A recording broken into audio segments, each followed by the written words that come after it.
Hi everyone, welcome to JR tutorials. I am your friend Rahul Jaiswal. तो दोस्तों कैसे हो आप सभी लोग। उम्मीद करता हूँ आप सभी लोग अच्छे होंगे और आपकी स्टडीज भी बेहतरीन तरीके से चल रही होगी। तो दोस्तों जैसा कि आप जानते हो न्यू बैच हमने स्टार्ट किया हुआ है जिसमें आपको साइंस और मैथ्स को दोबारा सब कुछ पढ़ा रहे। तो न्यू बैच के अंदर 9th मैथ्स 2 यानी ज्योमेट्री का एक बेहतरीन चैप्टर हमारा चल रहा था जिसका नाम है चैप्टर नंबर 3 ट्राइंगल्स। तो आज इस चैप्टर का हम लाए हैं लेक्चर नंबर 4। जी हाँ, इसके पहले लगातार कंटिन्यूस आपके लिए वीडियोस हम बना रहे। हेल्थ इश्यूज चल रहा है from past 4 to 5 days, but definitely मैं आपको क्या क्या बताऊँ क्या नहीं बताऊँ मुझे समझ में नहीं आता है, क्योंकि यार हेल्थ इशू ऐसा था कि मुझे हॉस्पिटलाइज होने की जरूरत पड़ गई। ठीक है, my heart beat that is RPM, the pulse rate is so high, मतलब डबल हो चुका था यार, मतलब इतना नहीं होना चाहिए। बट फिर भी डॉक्टर ने रेस्ट करने बोला है। थोड़ा रेस्ट मैं किया, पिछले 1-2 दिन से मैं नहीं आ रहा था ऑफिस, लेकिन back to the office again. And मेरा जो कमिटमेंट है यार, मुझे वो सोने नहीं देता है। तो आपके लिए कमिटमेंट है कि पूरा सिलेबस वक्त के पहले दोबारा से सब कुछ पढ़ा के रख दूंगा। तो यहाँ पे पढ़ा रहे हैं, बट ऑलरेडी एक चीज़ बताना चाहूँगा कि ये याद, अभी तो हम इस पे चैप्टर नंबर 3 तक पहुँचे अभी फिलहाल में जो न्यू बैच है, लेकिन ऑलरेडी सब कुछ हमारे चैनल पे पहले से ही प्रेजेंट है। हमने सब कुछ पढ़ा के ऑलरेडी रखा हुआ है। तो हमारे सारे के सारे व्हाइट बोर्ड के वीडियोस, चाहे साइंस हो, मैथ्स हो, SHT हो, इंग्लिश वगैरह के हो, बाकी सभी के वीडियोस हमारे चैनल पे मिल जाएंगे। तो आप प्लीज़ हमारे वो वीडियोस को देखें और अपने दोस्तों को शेयर करके रखें और बताते रहे और अच्छे अच्छे से कंसेप्ट लेकर के अच्छे अच्छे मार्क्स लेकर आते रहे। और एक रिक्वेस्ट है, थोड़ा सा दुआ करना, बस अच्छे से हेल्थ ठीक हो जाए ताकि वही फुल फ्लेज एनर्जी के साथ फिर से हम वापस आ सके। थोड़ा सा बोलने में तकलीफ है, थोड़ा वीजिंग साउंड गले में से आ रहा है खांसी की जो आवाज़ है आप देख सकते हो मेरे गले में, जब मैं कुछ बोल रहा हूँ ना तो ऐसा अंदर आवाज़ चल रही है लंग्स के अंदर, वो आपको कैमरे में सुनाई नहीं देगी, यानी माइक के थ्रू सुनाई नहीं देगी, लेकिन I can feel that. Don't worry, I take care of myself. बस आपकी दुआ और प्यार देते रहना। तो चलिए बाकी बातें करते रहेंगे, वीडियो की हम शुरुआत करते हैं। आ गया हमारा मार्कर हम लेते हैं और यहाँ पे प्रैक्टिस सेट नंबर 3.3 भी आज हम लोग कंप्लीट करेंगे, लेकिन इसके पहले कंसेप्ट क्या है वो हम देख लेते हैं।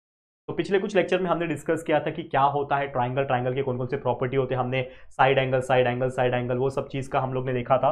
और उसके बाद ही हमने कई सारे और फंडामेंटल प्रॉपर्टीज जैसे कि कॉन्ग्रुएंस ऑफ ट्राइंगल्स का प्रॉपर्टी देखा था और उसके बेस पे प्रैक्टिस सेट भी कंप्लीट किया था। आज हमारा पहला जो टॉपिक है, जो कॉन्सेप्ट है, वो है हमारा आइसोसेलेस ट्राइंगल थ्योरम। देखो मैं पूरा का पूरा थ्योरम अगेन नहीं पढ़ाने वाला, मैं आपको सिर्फ बताने वाला वो थ्योरम का मतलब क्या होता है और वो थ्योरम से हमें क्या सीख मिलती है, यानी उससे क्या प्रॉपर्टी हमें सीखने मिलती है। तो यहाँ पे आइसोसेलेस ट्राइंगल थ्योरम ये बोलता है कि if two sides of a triangle, what do you mean by, first of all ध्यान से सुनना, बाकी चीज छोड़ दो। सबसे पहले क्या बोलता है आइसोसेलेस ट्राइंगल, मतलब जिसके दो साइड सेम होते हैं, जिसके दो साइड की लंबाई लेंथ सेम होता है उसको आइसोसेलेस बोलते हैं। जिसको तीनों के तीनों सेम होते हैं उसको इक्विलेटरल ट्रायंगल बोलते हैं। जिसके तीनों अलग होते हैं उसको स्केलेन ट्रायंगल बोलते हैं। ये हमने तीसरी चौथी में भी पढ़ा होगा। तो इसके दो साइड सेम है, इसीलिए इसको बोलेंगे हम लोग आइसोसेलेस ट्रायंगल। तो होता ये है कि when two sides of a triangle are congruent, यानी कोई भी दो side of a triangle congruent रहेगा तो उस केस में क्या होता है कि जो उसके अपोजिट एंगल्स होते हैं, यानी ये एंगल और ये एंगल भी क्या हो जाते हैं, कॉन्ग्रुएंट हो जाते हैं। और इस प्रॉपर्टी को बोला जाता है आइसोसेलेस ट्रायंगल थ्योरम का प्रॉपर्टी।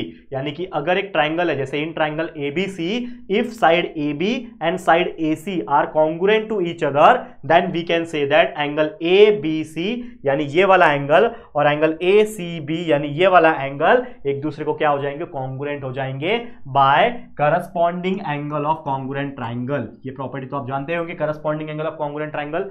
तो कॉन्ग्रुएंट ट्रायंगल है, इसके करस्पॉन्डिंग एंगल है, that's why it is congruent to each other. तो इसका उल्टा भी होता है, लेकिन पहले ये चीज समझ लो कि whenever in a isosceles triangle two sides are congruent, तो उसके जो एंगल्स होंगे, वो दोनों साइड के जो एंगल्स होंगे वो भी एक दूसरे को क्या हो जाएंगे, कॉन्ग्रुएंट हो जाएंगे। ये बहुत सारे क्वेश्चंस में इसका यूज होने वाला है। अब इसी का उल्टा हो जाएगा कन्वर्स ऑफ आइसोसेलेस। कन्वर्स मतलब उल्टा। तो अगर ऐसा होता है कि कोई भी आपको ट्रायंगल दिया हुआ है, उसमें दो एंगल्स कॉन्ग्रुएंट है, यानी ये एंगल और ये एंगल एक दूसरे को कॉन्ग्रुएंट है, तो उसका जो साइड होगा वो भी एक दूसरे का कॉन्ग्रुएंट हो जाएगा। उस केस में क्या था कि दो साइड कॉन्ग्रुएंट है तो एंगल कॉन्ग्रुएंट, इसमें एंगल कॉन्ग्रुएंट दिया है, इसके लिए दो साइड कॉन्ग्रुएंट है। तो हम लोग बोल सकते हैं if two angles of a triangle are congruent then the side opposite to them are congruent. तो in triangle PQR, the angle PQR यानी angle Q and angle PRQ यानी एंगल R, अगर ये दोनों एक दूसरे का कॉन्ग्रुएंट है तो उसके जो अपोजिट साइड है यानी PQ और ये PR एक दूसरे को क्या हो जाएंगे, segment PQ and segment PR will get congruent to each other because of the congruent side of the congruent triangle CSCT। समझ में आया? तो ये दो फंडामेंटल प्रॉपर्टीज आइसोसेलेस ट्रायंगल के आप हमेशा याद रखना कि दो साइड आइसोसेलेस ट्रायंगल के दो साइड कॉन्ग्रुएंट है तो उसके एंगल भी कॉन्ग्रुएंट, और उसका कन्वर्स उल्टा कि दो एंगल कॉन्ग्रुएंट तो उसके साइड भी कॉन्ग्रुएंट है। ये होता है आइसोसेलेस ट्रायंगल का प्रॉपर्टीज। और भी दो तीन प्रॉपर्टीज है, फटाफट से देख लेते हैं। एक है प्रॉपर्टी ऑफ 30 60 90, एक है प्रॉपर्टी ऑफ 45 45 90। ये होता क्या है, तो देखो एक ट्राइंगल है और ऑब्वियसली वो ट्राइंगल राइट एंगल ट्राइंगल ही होगा। हमेशा याद रखना राइट एंगल ट्राइंगल में ही ये दोनों प्रॉपर्टी लग सकते हैं। तो अगर मान लो मेरे पास एक ट्राइंगल है जिसका नाम है एबीसी, जिसमें से एक एंगल 90 डिग्री का है, एक एंगल 60 का है, एक एंगल 30 का है। तो इस केस में क्या होता है, कभी भी याद रखना कि आपको तो एक चीज पता होगा कि ये जो साइड होता है, मतलब 90 के अपोजिट वाला जो साइड होता है, ये आप बड़ी बातें जानते होंगे, 90 के अपोजिट वाला साइड, ये 90 है, 90 के अपोजिट वाला साइड जो होता है इसको हाइपोटेनियस कहा जाता है, ये तो आप जानते ही होंगे। तो हमेशा याद रखना कि side opposite to 30 degree, 30 degree ये रहा एंगल, उसके अपोजिट में साइड कौन सा है, ये वाला साइड जिसका नाम है ए बी। यहां पे फिलहाल में इस ट्राइंगल के अंदर नाम ए बी है, वैसे क्वेश्चंस के ऊपर डिपेंड करेगा, डिपेंडिंग अपॉन द क्वेश्चंस उसके नाम आगे जाके चेंज भी हो सकते हैं, लेकिन फिलहाल में आपको याद रखना है कि साइड अपोजिट टू 30 डिग्री जो भी साइड होगा, जैसे यहां पे ए बी है तो वो क्या हो जाएगा, half of the hypotenuse, half of the hypotenuse, मतलब ये साइड हाइपोटेनियस का आधा होगा। तो हाइपोटेनियस कौन है यहाँ पे, ए सी, तो इसके लिए हाफ ऑफ ए सी लिखा हुआ है। लेकिन याद कैसे करोगे कि side opposite to 30 degree is nothing but the half of hypotenuse. इसको कैसे लिखोगे, side opposite to 30 degree is equal to half of hypotenuse, half of hypotenuse याद रहेगा। Side opposite to 30 degree is half of hypotenuse, इस प्रकार से आप याद रख सकते हो। ये मैंने शॉर्टकट में यहां पे लिख के भी दिखा दिया। तो इसके लिए यहां पे ए बी का जो वैल्यू हो जाएगा वो is equal to half of the A C, hypotenuse कौन है यहाँ पे, ए सी। वैसे ही 60 वाला एक रूल है, साइड अपोजिट टू 60 डिग्री, ये 60 है, साइड अपोजिट टू 60 डिग्री, इसके अपोजिट में साइड, 60 के अपोजिट में साइड बीसी, तो साइड अपोजिट टू 60 डिग्री यानी ये वाला side is equal to √3/2 of hypotenuse. क्या हो जाएगा, इस हाफ का इसमें is equal to √3/2 multiply by hypotenuse, याद रखना, ठीक है। ये भी प्रॉपर्टी आप याद रखना कि कभी भी कोई 60 डिग्री दिख रहा है, 60 डिग्री के अपोजिट में जो भी साइड रहेगा उसका वैल्यू क्या है, √3/2 मल्टीप्लाई बाय द हाइपोटेनियस। तो यहाँ पे हाइपोटेनियस AC है, इसके लिए √3/2 ऑफ AC लिख दिया हमने। तो इस तरीके से कोई भी क्वेश्चन का आंसर हम निकाल सकते हैं, जब हम प्रैक्टिस सेट कराएंगे तो आपको समझ में आएगा। Next property, property of 45 45 90 degree triangle. तो एक ट्राइंगल है जिसमें एक साइड 90 होगा और बाकी दोनों साइड 45 45 होगा। तो उस केस में ये होगा कि साइड अपोजिट टू 45, ये अपोजिट है, इस 45 के अपोजिट में साइड ए बी है, ये भी 45 इस अपोजिट के साइड में ए बी सी है, मतलब ये वाले एंगल 45 के अपोजिट में ए बी साइड है, इस वाले 45 के अपोजिट में बी सी है। तो ए बी का जो वैल्यू होगा, इन शॉर्ट ये ए बी का वैल्यू और ये बी सी का वैल्यू दोनों सेम होगा, जो कि होगा 1/√2 ऑफ हाइपोटेनियस, जो कि है ए सी। तो हम लोग बोल सकते हैं कि side opposite to 45 degree is nothing but 1/√2 multiply by hypotenuse, ठीक है। ये प्रॉपर्टी याद रख लेना। तो क्या पढ़ा हमने, क्या पढ़ा कि कभी भी 30 60 90 वाला ट्राइंगल दिखा, जिसमें एक ट्राइंगल में एक 30 है, एक 60, एक 90 है, तो जो 30 के अपोजिट वाला साइड है वो हाफ ऑफ द हाइपोटेनियस है, जो 60 के अपोजिट वाला साइड है वो √3/2 ऑफ हाइपोटेनियस है, और 45 45 90 अगर ट्राइंगल में बन रहा है तो उस केस में 45 के अपोजिट वाले साइड दोनों 45 के अपोजिट रहेंगे, तो वो दोनों साइड इज इक्वल टू 1/√2 होगा हाइपोटेनियस के बराबर, हाइपोटेनियस का मल्टीप्लाई में, ठीक है। हाइपोटेनियस क्या है यहाँ पे, AC है, इसके लिए 1/√2 ऑफ AC हमने लिखा हुआ है। समझ में आ गया। तो ये प्रॉपर्टी भी बहुत इंपॉर्टेंट है, 9th में तो कम यूज होता है, लेकिन 10th में इसका एक पूरा चैप्टर है पाइथागोरस थ्योरम, उसमें पूरा पढ़ना है वापस से, ठीक है। तो ये चीज आपको उम्मीद करता हूं समझ में आ गया होगा। अब इसका कंक्लूजन क्या निकला हमारे पास, समरी क्या निकला कि if the acute angles of a right angle triangle are 30 60 90, the length opposite to 30 is half of the hypotenuse, जो मैंने बताया, और length opposite to the 60 degree वो √3 ऑफ हाइपोटेनियस, और इसीलिए इसको कहा जाता है 30 60 90 ट्राइंगल थ्योरम, जो मैंने आपको ऑलरेडी बता दिया। और इस केस में if acute angles of right angle are 45 45 90, तो लेंथ ऑफ ईच साइड, मतलब जो भी उसका 45 के अपोजिट वाला साइड है दोनों वही रहेंगे, वो क्या हो जाएगा 1/√2 ऑफ हाइपोटेनस, यानी hypotenuse divide by √2, that is nothing but the 45 45 90 triangle. तो ये समरी के तौर पे मैंने बता दिया, लेकिन ऑलरेडी मैंने आपको समझा दिया तो उम्मीद करता हूं आपको समझ में आ गया होगा, ठीक है। सॉरी, एक आखिरी टॉपिक है, इसको भी देख लो, फिर सीधा प्रैक्टिस सेट कराऊंगा, जो कि median of a triangle. Median मतलब क्या होता है, देखो बीच, मीडियन मतलब बीच का। तो in short the segment joining a vertex and the mid point of the side, मतलब कोई एक ट्राइंगल दिख रहा है इसमें, ये ट्राइंगल है ए बी सी, तो उस ट्राइंगल ए बी सी में जो उसका वर्टेक्स रहेगा और उस नीचे वाले लाइन का जो मिड पॉइंट रहेगा, उसको एक लाइन अगर ज्वाइन करता है तो इस लाइन को कहा जाता है मीडियन। क्या बोल रहा है, the segment joining a vertex and the mid point of the side opposite to it, मतलब जो उसका वर्टेक्स है, कोई ट्राइंगल है, जैसे मान लो मेरे पास ये ट्राइंगल है मेरे पास, ठीक है, ये ट्रायंगल का ये हो गया वर्टेक्स और इसके अपोजिट साइड का ये हो गया उसका मिड पॉइंट। अगर ये इसको ज्वाइन करता है तो ये जो लाइन रहेगा उसको कहा जाता है मीडियन। क्या कहा जाता है, इस लाइन को क्या कहा जाएगा, मीडियन। तो यहां पे डी मेरा मिड पॉइंट है बीसी का, इसीलिए ये सेगमेंट एडी कनेक्ट होके क्या बन जाएगा, मीडियन ऑफ ट्रायंगल एबीसी। याद रहेगा। अब इसके और भी बहुत सारे प्रॉपर्टीज है, इसको भी देख लेते हैं फटाफट से। तो property of A median drawn on hypotenuse of right angle triangle, मतलब एक राइट एंगल ट्रायंगल है, मान लो ये वाला दिख रहा है, ये 90 डिग्री। तो अगर एक मीडियन ड्रॉ हो रहा है जहां से आपका 90 डिग्री है और वहां से कहा जा रहा है उसके हाइपोटेनियस पे। हाइपोटेनियस क्या होता है, 90 के अपोजिट वाला साइड, बराबर। 90 का अपोजिट साइड ये है, मतलब इन शॉर्ट ये जो AC दिख रहा है ये उसका हाइपोटेनियस है। तो अगर मेरा कोई वर्टेक्स से मीडियन बन रहा है लेकिन वो हाइपोटेनियस पे बन रहा है, क्या बोल रहा है, the property of A median drawn on hypotenuse, यानी हाइपोटेनियस के ऊपर ड्रॉ हो रहा है।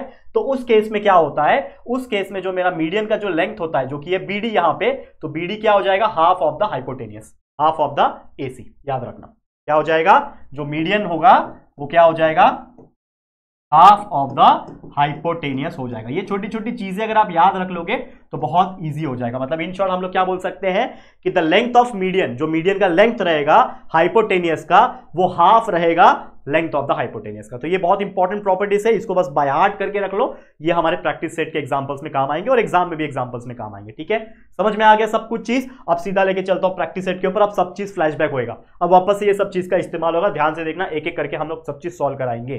ठीक है, चलो सबसे पहले क्या क्वेश्चन पूछा है, पढ़ो। प्रैक्टिस सेट नंबर 3.3 चल रहा है। पहला question, find the value of x and y। कहां दिख रहा है x, ये x है, ये y है, दिख गया, okay. Using the information shown in the figure, ठीक है। Find the measure of angle ABD। ABD मतलब ये पहले तो आप x निकालोगे, उसके बाद ये दोनों को साथ में निकाल देना, फिर एक बार y निकालोगे, इन दोनों को साथ में निकाल देना। तो ABD और ACD निकालना है। बहुत इजी क्वेश्चन है, इससे सिंपल कुछ नहीं हो सकता। चलो, तो सबसे पहले हम लोग क्या करेंगे, हम लोग को एक चीज पता है कि आपका यहां पे इस ट्राइंगल की अगर मैं बात करूं, ACB का वैल्यू 50 डिग्री दिया हुआ है। ठीक है, तो अगर मैं कंसीडर करूं इन ट्राइंगल, ऊपर वाले ट्राइंगल को कंसीडर कर रहा हूं जिसका नाम है ABC, तो in triangle ABC angle ACB, यानी ये वाला जो एंगल दिख रहा है, ये वाला ACB, यानी ये वाला एंगल जो है 50 डिग्री दिया हुआ है। तो angle ACB is equal to 50 degree, ये चीज दिया हुआ है।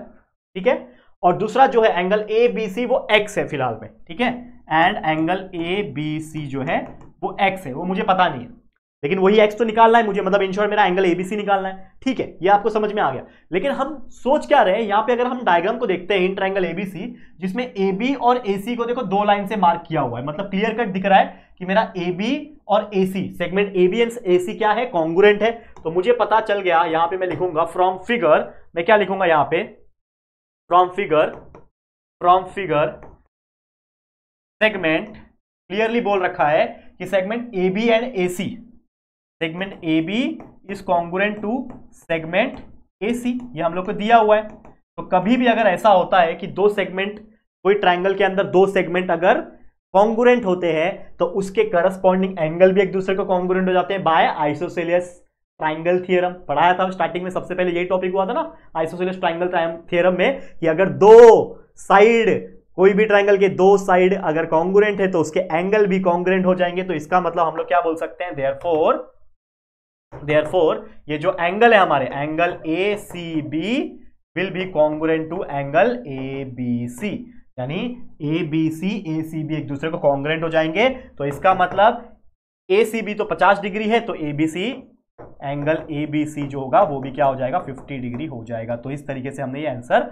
निकाल दिया। और इसका रीजन लिखना जरूरी है कि angle ACB is congruent to ABC क्यों हुआ, because of the isosceles, since करके लिखना, सिंस इसको बोलते हैं उल्टा।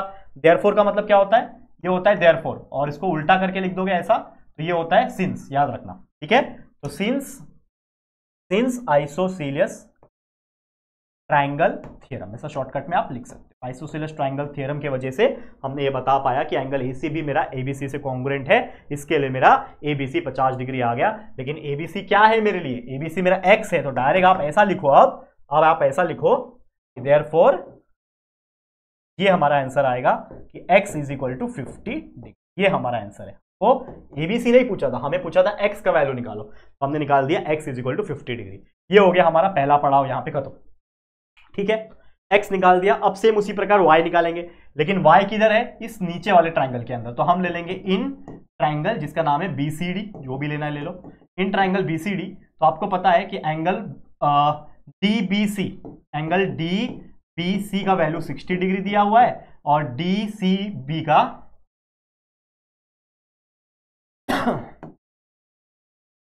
एंगल DCB का जो वैल्यू है वो क्या दे रखा है, y दिया हुआ है। ठीक है, सेम वही चीज अप्लाई होगा। यहां पे एक डैश है, यहां पे एक डैश है, तो हम बोल सकते हैं फ्रॉम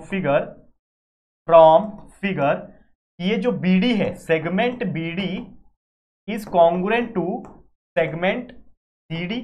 ये दिया हुआ है हम लोग को गिवन। तो अगर ऐसा होता है कि कोई भी ट्रायंगल के अंदर दो साइड कॉन्ग्रुएंट है, तो उसके करस्पॉन्डिंग एंगल भी क्या हो जाएंगे, कॉन्ग्रुएंट हो जाएंगे। ठीक है ना, बाय आइसोसेलेस ट्रायंगल थ्योरम लिख सकते हैं नहीं लिख सकते, जैसा यहां पे लिखा वैसे ही वहां पे भी हम लोग लिख सकते हैं।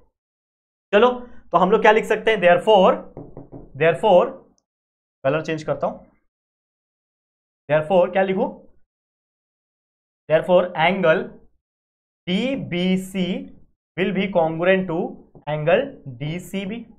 ठीक है, इधर से आया by isosceles triangle theorem, isosceles triangle theorem की वजह से आया। ठीक है, तो मैं लिख सकता हूं कि DBC का वैल्यू 60 डिग्री है, तो एंगल DCB का भी वैल्यू, देयरफॉर एंगल DCB का जो वैल्यू हो जाएगा वो आ जाएगा 60 डिग्री। ठीक है, आ गया एंगल DCB का वैल्यू, लेकिन DCB हमको क्या है, DCB is nothing but your y है ना, DCB क्या है मेरे लिए, y है। तो देयरफॉर जो मेन लिखना है वो लिखो, therefore y will be equal to 60 degree.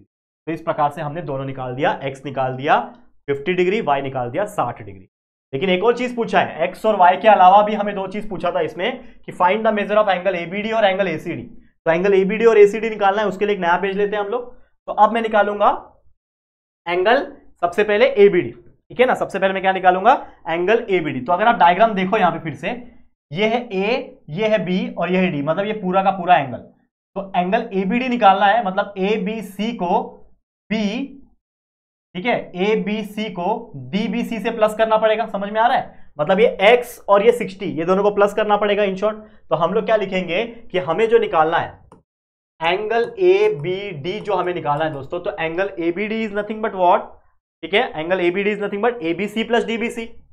ठीक है ना, एंगल ABC प्लस DBC। देखो यहां पे ध्यान से फिर से, ठीक है, ध्यान से देखना, हमें निकालना क्या है, ये पूरा एंगल ABD, मतलब ये पूरा एंगल निकालना है, ये पूरा एंगल निकालना है। तो ये पूरा एंगल क्या है, ABC, ये x क्या है, ABC का है, और ये B क्या है, DBC है। तो मतलब इन शॉर्ट हमें क्या करना पड़ेगा, ABC को DBC के साथ प्लस करना पड़ेगा। करेक्ट है, तो ABC को DBC के साथ प्लस करेंगे, तो ABC का वैल्यू है हमारे पास x, ठीक है, प्लस DBC का वैल्यू है हमारे पास 60। लेकिन x का वैल्यू ऑलरेडी हमने निकाल रखा था, देखो ABC का x है, x का वैल्यू ऑलरेडी मैंने निकाल रखा था 50, और DBC का वैल्यू 60 ऑलरेडी है।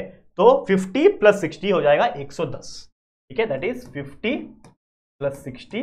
तो देयरफॉर एंगल ABD का जो वैल्यू आ गया वो आ गया 110 डिग्री। ठीक है, और ये जो चीज हमने लिखा है ना, एंगल ABD ABC बराबर है, ये क्यों आया, इसको बोलते हैं एडिशन ऑफ ट्राइंगल प्रॉपर्टी। ठीक है ना, एडिशन ऑफ ट्राइंगल प्रॉपर्टी हम लोग बोलते हैं। ठीक है, एंगल एडिशन प्रॉपर्टी लिख दो, एंगल एडिशन प्रॉपर्टी। कोई भी एंगल के अंदर इस प्रकार से दो एंगल प्लस किया जा सकता है। ठीक है, ये हो गया, ओके। अब इसी का सेकंड क्या पूछा है, ध्यान देना वापस से, हमको पूछा है ABD हमने निकाल दिया, ACD पूछा है, ACD यानी ये वाला एंगल भी पूछा है। तो सेम ACD निकालने के लिए ACB को DCB के साथ प्लस करना पड़ेगा, तो ACB प्लस DCB। ठीक है ना, तो अभी निकालना है एंगल ACD निकालना है हम लोग को, तो ACB plus DCB, ACB plus angle D। फिर से एक बार नजर डाल लो, कोई दिक्कत की बात नहीं है, आराम से जाएंगे, कोई घाई भी नहीं है।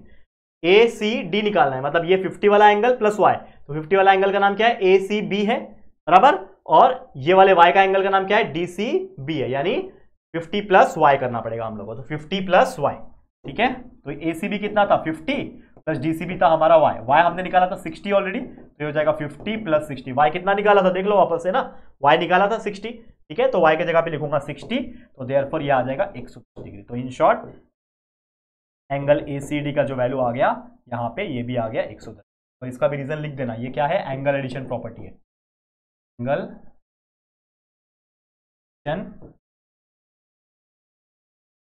ठीक है, दैट्स इट। तो यही चारों चीज हमने निकाल दिया जो हमें पूछा था, एक्स का वैल्यू, वाई का वैल्यू, जेड का वैल्यू, ठीक है, सॉरी जेड नहीं था, एक्स था, वाई था, और angle A B B D और ए सी डी भी हमने, मतलब चारों के चारों वैल्यू जो है हम लोग को जो क्वेश्चन पूछे थे वो हमने निकाल दिया। काफी बड़ा क्वेश्चन था लेकिन आराम से हमने सॉल्व करके दिखा दिया।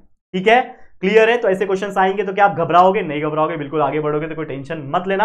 आगे बढ़ते हैं हमारे अगले क्वेश्चन की तरफ। नेक्स्ट क्वेश्चन क्या है? Question number 2 of this practice है, क्या बोल रहा है? The length of hypotenuse of a right angle triangle is 50। मतलब एक राइट एंगल ट्राइंगल है, मतलब मेरे पास डायग्राम नहीं है, समझ लो। तो मैं क्या करता हूं, एक सिंपली एक राइट एंगल ट्राइंगल बनाता हूं। ये मेरा बन गया एक राइट एंगल ट्राइंगल। मैं रफली बना रहा हूं, मुझे पता नहीं है बिल्कुल। तो length of hypotenuse of a right angle triangle is 15। मतलब ये हाइपोटेनियस का लेंथ कितना है? 15 दिया हुआ है। Find the length of median, मतलब एक मीडियन भी होगा। तो मीडियन मतलब क्या होगा कि इसका मिड पॉइंट पे जाके अटैच होगा, ऐसा। ये उसका मिड पॉइंट होगा, तो समझ लो, मान लो ये ए है, ये बी है, ये सी है, ये डी है, ठीक है। इस पूरे ए सी का जो वैल्यू है वो दे रखा है हम लोग को 15, ठीक है। Find the length of median of its hypotenuse, मतलब इन शॉर्ट बीडी का वैल्यू हमें क्वेश्चन मार्क है, BD is equal to question mark निकालना है। समझ गया क्वेश्चन? कैसे करोगे? तो अभी हमने पढ़ा था कि कभी भी अगर कोई राइट एंगल के वर्टेक्स से, ये राइट एंगल है ना, ये क्या हो जाएगा? राइट एंगल ही होगा। तो कोई राइट एंगल के वर्टेक्स से अगर मीडियन निकलता है और हाइपोटेनस पे जाता है तो वो क्या हो जाता है? Half of the length of the hypotenuse. अभी एक प्रॉपर्टी पढ़ा था हमने, दिखाओ, फिर से दिखाऊं? देखो कहां गया वो प्रॉपर्टी। ये प्रॉपर्टी नहीं पढ़ा था ये वाला? क्या बोला? कहां गया? देखो ये वाला प्रॉपर्टी, देखो यही वाला। अगर उसके वर्टेक्स से निकल के हाइपोटेनस में आता है तो length of the median of it's hypotenuse is nothing but the half of the length of the hypotenuse, ठीक है। तो हम लोग क्या बोलेंगे?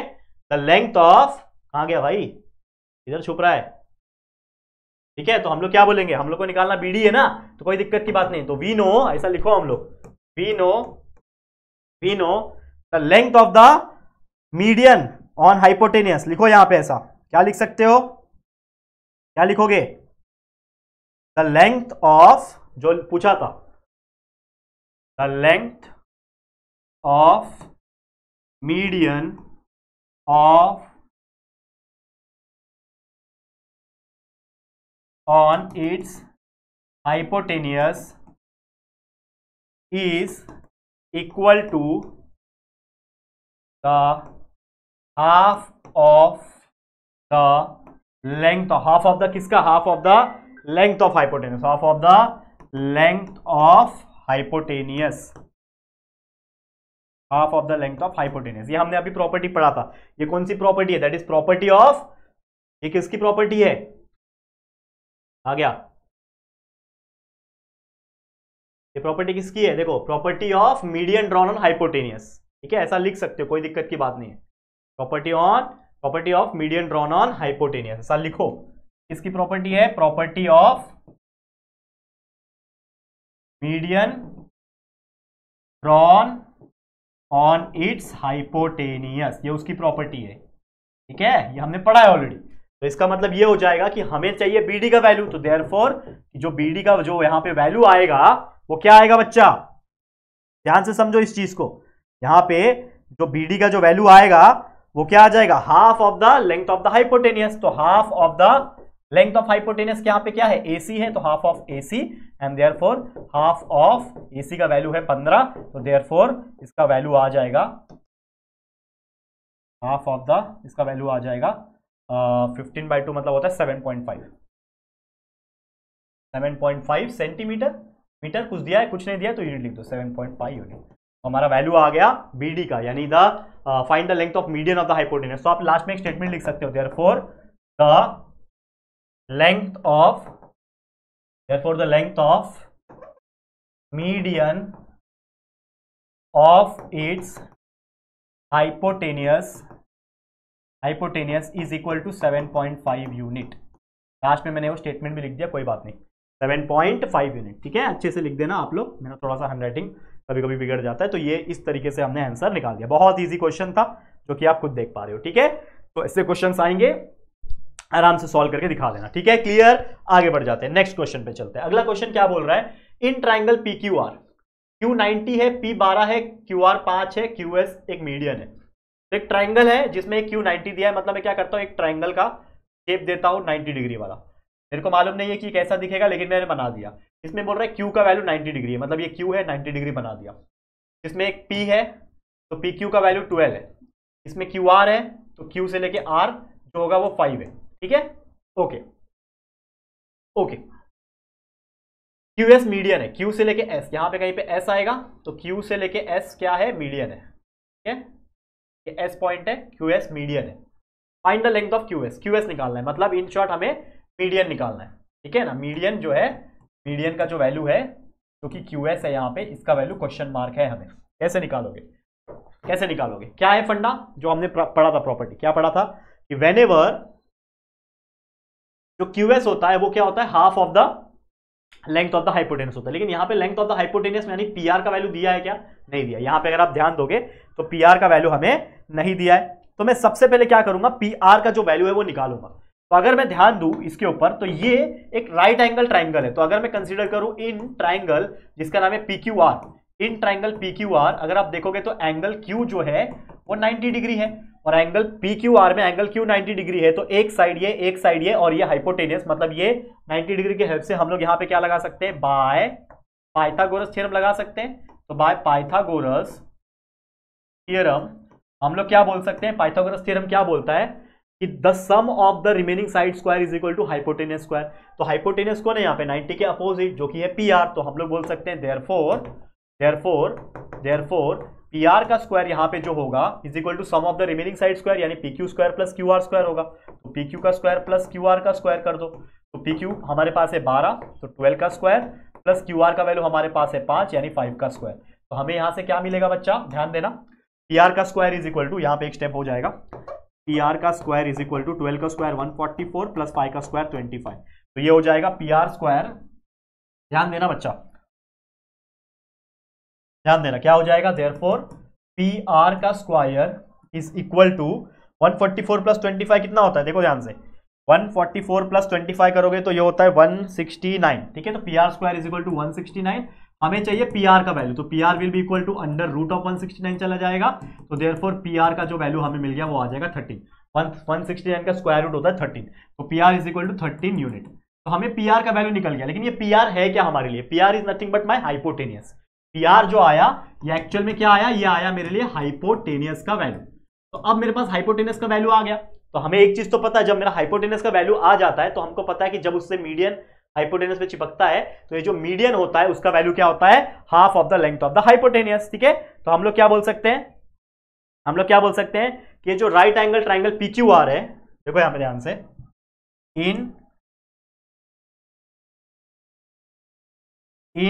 ट्राइंगल PQR, यहां पे जो इन ट्राइंगल PQR है, QS is a median on its hypotenuse.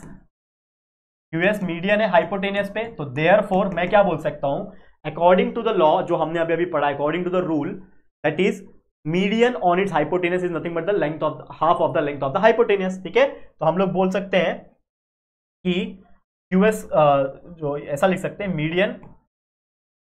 Median drawn on its hypotenuse is equal to the half of length of hypotenuse, half of the length of hypotenuse। अभी अभी हमने ये property पढ़ा है, तो इसके according क्या हो जाएगा, उसके अकॉर्डिंग जो हमारा मीडियन है दैट इज QS जो है वो हो जाएगा half of the hypotenuse. Hypotenuse क्या है मेरे लिए, PR। ठीक है, तो ये हो जाएगा QS is equal to half of the PR यानी 13, दैट इज 13 का हाफ कितना होता है, 7.5 की 6.5, 6.5 होता है। तो देयरफॉर क्या आ जाएगा वैल्यू 6.5। तो देयरफॉर लास्ट में आप लिख दो QS जो मीडियन है आपका उसका वैल्यू आ गया 6.5। ये क्या है आपके लिए, मीडियन।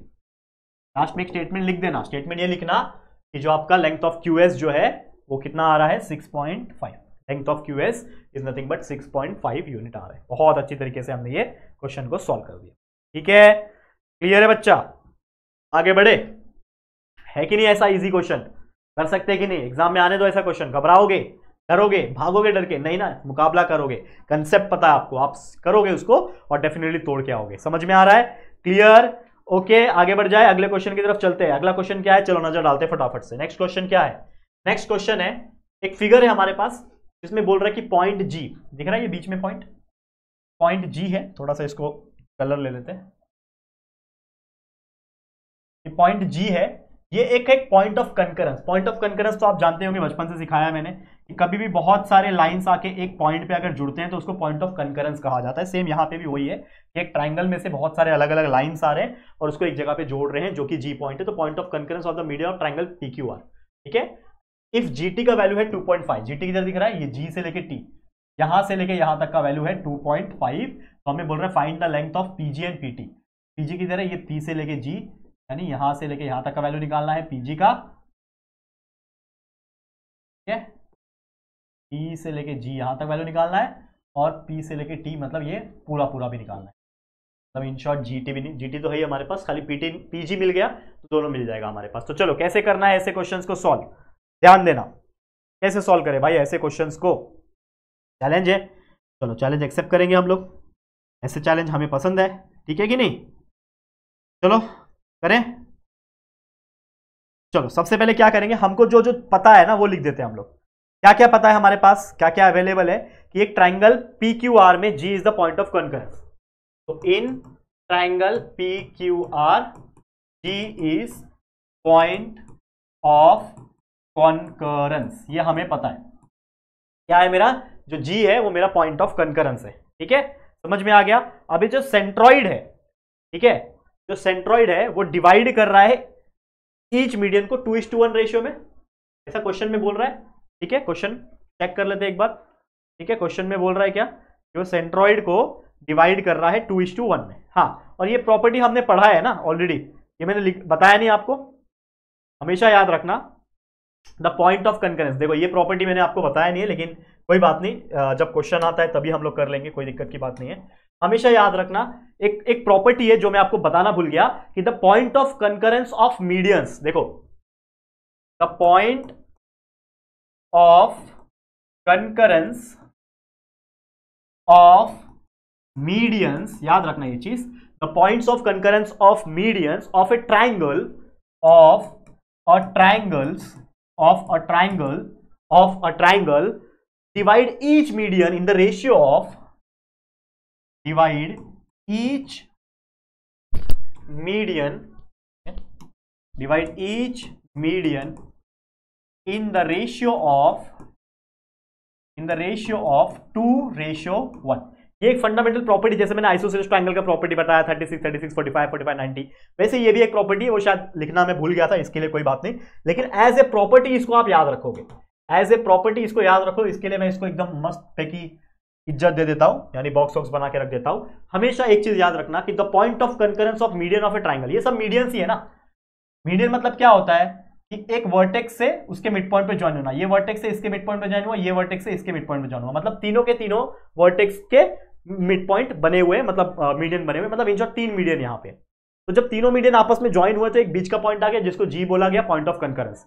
लेकिन जब ऐसा होता है तो the point of concurrence of median of a triangle divide each median, her median को वो किससे 2:1 के रेशियो में डिवाइड करता है।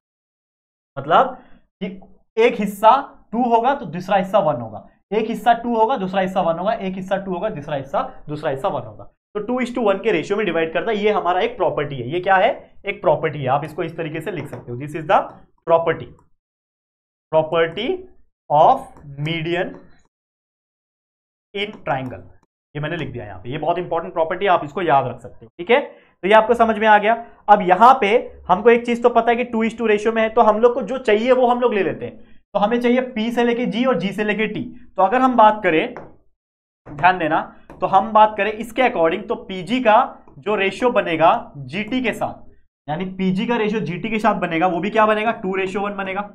वैसे हर एक का वैसे ही बनेगा। QG का, इसका नाम क्या है, नहीं दिया है क्या, इसका नाम नहीं दिया है हमारे पास, दिया है क्या, नहीं दिया है। PQRGT, इसका नाम कुछ भी होगा, मान लो H दे दो, जो भी नाम देना है। तो QG से GH से ले लो, या फिर RG का GJ से ले लो, तो जो भी होगा, क्योंकि उससे लेना देना है नहीं, इसके लिए नाम दिया नहीं था वो लोग ने, तो जो भी होगा वो 2:1 रेशियो बनाएगा। तो हमें सिर्फ इससे मतलब है, PG और GT से मतलब है। तो PG का GT से जो रेशियो बनेगा अकॉर्डिंग टू द प्रॉपर्टी वो 2:1 बनेगा, तो हमने लिख दिया 2:1। तो इसका मतलब ये होता है कि PG upon GT will be equal to 2/1। PG का वैल्यू हमें पता है, देखो PG का वैल्यू सॉरी पीजी का वैल्यू हमें निकालना है, तो पीजी के जगह पे मैं लिखूंगा नहीं कुछ, ठीक है, पीजी के जगह पे मैं सिर्फ पीजी लिखूंगा, लेकिन जीटी का वैल्यू उन्होंने दे रखा है 2.5, ठीक है, जीटी के जगह पे लिख दूंगा 2.5, ठीक है ना, ठीक है, इज इक्वल टू 2/1। अब इसको सॉल्व कर लेते हैं बच्चा, तो पीजी मल्टीप्लाई बाय 1 हो जाएगा, बीच में इक्वल 2 मल्टीप्लाई बाय 2.5 हो जाएगा, क्रॉस मल्टीप्लीकेशन कर लिया और कुछ नहीं, ठीक है, तो PG multiply by 1 is PG, ठीक है, 2 multiply by 2.5 is equal to 5, तो पीजी का वैल्यू आ गया 5 यूनिट। तो हमने एक क्वेश्चन का वैल्यू निकाल दिया, तो पीजी हमारा निकल गया 5 यूनिट, ठीक है। नेक्स्ट निकालना है पीटी, तो पीटी कैसे निकालोगे, पीटी निकालना है पी से लेके टी, तो from figure PT is nothing but what, देखो ध्यान से, फिगर के हिसाब से PT is equal to PG plus GT, PG को अगर जीटी से प्लस कर दूंगा तो पीटी मिल जाएंगे, ये कहां से निकाला, फ्रॉम फिगर, ठीक है। तो पीटी का वैल्यू मैं जानता हूं क्या, नहीं जानता हूं, लेकिन पीजी का वैल्यू अभी अभी मैंने निकाल रखा है, पीजी का वैल्यू निकाला है 5 यूनिट, तो लिख दूंगा 5 प्लस जीटी का वैल्यू तो मैं पहले से जानता हूं जो कि 2.5 क्वेश्चन में ही दिया हुआ है, दोनों को प्लस कर दूंगा तो पीटी का वैल्यू आ जाएगा 7.5। तो इस तरीके से हमने सारे के सारे क्वेश्चंस को सॉल्व कर दिया और आराम से हमने निकाल दिया, जो कि आप देख पा रहे होंगे। तो बहुत ही सुंदर तरीके से हमने ये आंसर निकाल दिया, और इसी के साथ दोस्तों ये पूरा का पूरा जो प्रैक्टिस सेट नंबर 3.4 है ये हमने सॉल्व कर दिया, ठीक है, क्लियर। तो गला भी दुखने लगा, अब इसी के साथ इस वीडियो को एंड करते हैं। बस थोड़ा सा प्रे करो कि मेरी हेल्थ बहुत जल्दी जल्दी ठीक हो जाए, ताकि और बेहतर क्वालिटी के साथ और बेहतरीन एनर्जी के साथ वीडियो हम बना सके। गले की वाट लग चुकी है, जाता हूँ गर्म पानी पीता हूँ, एंड जो मेडिसिन जो है वो मैं लेता हूँ। तो आज के लिए इतना ही। ये वीडियो ये कैसा लग रहा है जरूर से हमें कमेंट करके बताना। वैसे और भी लेक्चर्स आएंगे इस चैप्टर के अंदर, और 1-2 प्रैक्टिस सेट बचे हुए, तो फटाफट कंप्लीट करेंगे, लेकिन आप लोग बस सपोर्ट देना, प्यार देना। ये वीडियो अगर आपको पसंद आए तो प्लीज़ लाइक करना, शेयर करना अपने दोस्तों के साथ, और अगर पहली बार आए हो चैनल पे, अभी तक चैनल को सब्सक्राइब नहीं किया तो फटाफट से हमारे चैनल को सब्सक्राइब करके बेल आइकन को भी प्रेस कर देना, ठीक है दोस्तों। तो जल्दी मिलेंगे फिर एक और नई वीडियो में, तब तक के लिए thank you and good bye.